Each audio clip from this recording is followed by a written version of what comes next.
चित्रकूट पर्वत पर जितने भी पशु पक्षी हैं, मृग हैं, तोते हैं, नीलकंठ हैं, चकवे हैं, सभी के सभी माता सीता को अपने कुटुंबियों के समान प्रिय हैं और माता सीता उनको अपना कुटुंबी ही समझ रही हैं।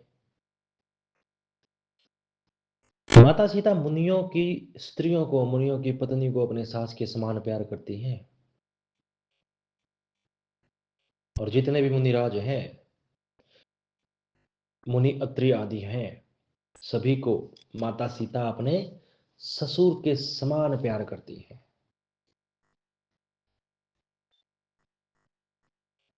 सभी के सभी मुनि माता सीता को अपनी पुत्र वधू के समान देखते हैं।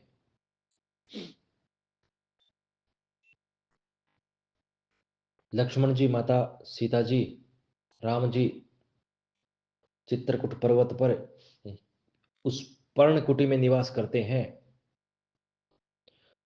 जो नाना प्रकार से सुशोभित हो रही है, जो सुंदर पर्ण और घास की बनी हुई है। वह बड़ी पवित्र है, बड़ी निर्मल है। अयोध्या की याद करके प्रभु श्री राम जी अपने भाई भरत, अपने पिता दशरथ को, अपनी माता कौशल्या को याद कर करके उनके नेत्रों में जल की बाढ़ आ जाती है, किंतु कुछ समय जानकर वे धीरज धारण करते हैं।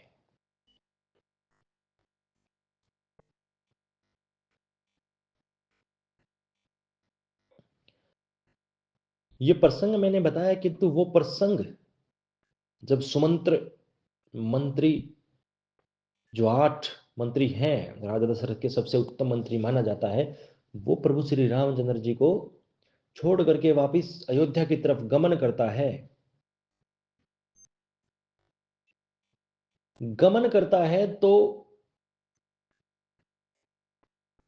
उसके रथ में जो घोड़े लगे हैं वो हिन हिनाते हैं, ठोकर खाकर गिर पड़ते हैं।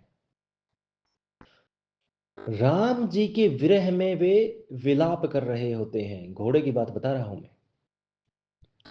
उनके नेत्रों में जल की छटा है। वो हिरक हिरक कर आवाज करते हैं। वो रास्ता भटक जाते हैं, किसी और रास्ते पर चलने पड़ते हैं। भगवान रामचंद्र जी के वियोग में वो अत्यंत विलाप कर रहे होते हैं, इनके विरह में विचर रहे होते हैं। मानो जिस प्रकार सर्प की मणि सर्प से छीन ली जाए, तो जिस प्रकार से सर्प विलाप करता है, उसी प्रकार से घोड़े हिनक हिनक करे अपने दोनों पैर उठा रहे हैं, हिरक हिरक की आवाज कर रहे हैं।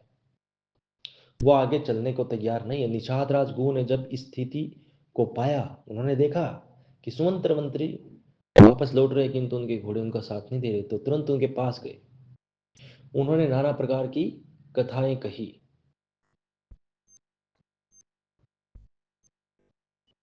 मंत्री सुमंत्र के मन में इतना विषाद आ गया, उनके नेत्रों में जल की छटा आई और वो जमीन पर गिर पड़े। जब वो रथ से नीचे गिरे, मंत्री सुमंत्र को तुरंत ही निषाद राजगुह ने उठाया, नाना प्रकार की कथा की और उनको संतोष प्राप्त कराने की कोशिश की। और कुछ समय जानकर धीरज धारण करो, यही उनको सिखाबंदी। तुरंत ही अपने 4 सेवक उनके साथ भेज दिए और सारथी के साथ, और स्वयं भी उनके रथ पर चढ़कर अयोध्या की तरफ चल पड़े, ताकि मंत्री सुमंत्र को अयोध्या तक छोड़ आए। निषाद राजगुह बीच में ही उतर लिए और अपने 4 सेवकों को कहा कि अयोध्या तक सुमंत्र मंत्री को छोड़ कर आओ। सुमंत्र मंत्री सोच रहे हैं कि यह अच्छा मौका था कि मेरे हृदय के 2 टुकड़े हो जाते, न प्रभु श्री राम जी के वियोग में मैं अधम हो जाता। अधम शरीर तो मेरा वैसे ही है, अधम का मतलब आधा मरा हुआ, कि इस अधम शरीर के 2 टुकड़े हो जाते, मेरे हृदय के 2 टुकड़े हो जाते, यह अच्छा मौका था। अगर मेरे प्राण यहाँ चले जाते, हे मेरा, वो माथा पीटते हैं, धुनधुनाते हैं और अपने हृदय पर मुक्के मारते हुए कहते हैं कि मेरे प्राण क्यों नहीं निकलते, हे मेरे प्राण तुम कूच क्यों नहीं करते हो।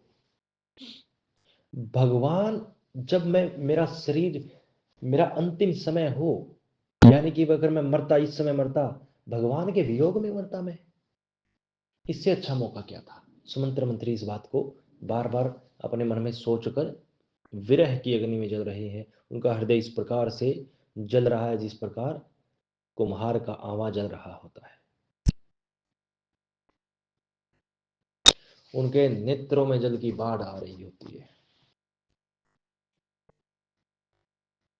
अपने प्राणों को बार-बार दोष लगा रहे होते हैं और कहते हैं कि मैं इस प्रकार से जा रहा हूं जिस प्रकार के शूरवीर योद्धा नाना प्रकार के हथियारों से सुशोभित होता है और बड़ा शूरवीर होता है और हार मानकर रण से भाग जाता है। मैं इस प्रकार जा रहा हूं और अपने आप को बार-बार सुमंत मंत्री दोष लगा रहे हैं।